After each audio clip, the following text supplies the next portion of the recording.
The T4 euthanasia program was a covert initiative launched by the Nazi regime during World War II aimed at exterminating individuals deemed unfit or undesirable according to Nazi ideology. Purpose: the program sought to eliminate individuals with physical, mental, or developmental disabilities, as well as those deemed incurably ill or socially undesirable, in order to purify the German race and conserve resources for the war effort. Implementation. Selection process. Individuals targeted by the T4 program were identified through a process of screening and assessment conducted by medical professionals and Nazi officials. Propaganda and deception. The Nazi regime used propaganda to justify the euthanasia program, portraying it as a compassionate act to relieve suffering and promote the well-being of society as a whole. Killing centers.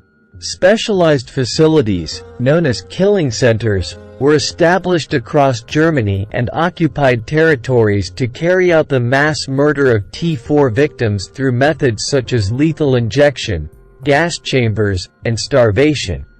Expansion and opposition. Expansion of targets.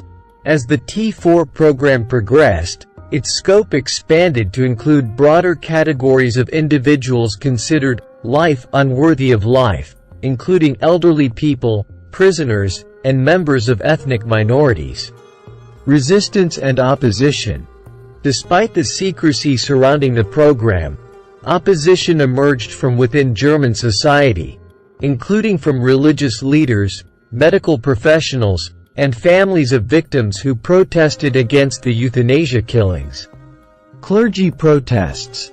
Religious leaders, particularly within the Catholic and Protestant churches, spoke out against the T4 program, condemning it as a violation of human dignity and a perversion of moral values. Concealment and aftermath. End of the program.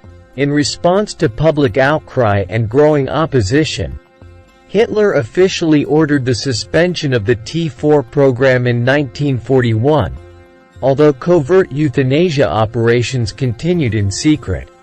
Cover-up and disguise. To conceal the true nature of the program, documents and records related to the euthanasia killings were destroyed or falsified, and the killing centers were repurposed or disguised as psychiatric hospitals. Legacy of atrocity. The T4 euthanasia program laid the groundwork for the Nazi regime's larger genocidal policies, including the Holocaust, and represented a dark chapter in the history of medical ethics and human rights.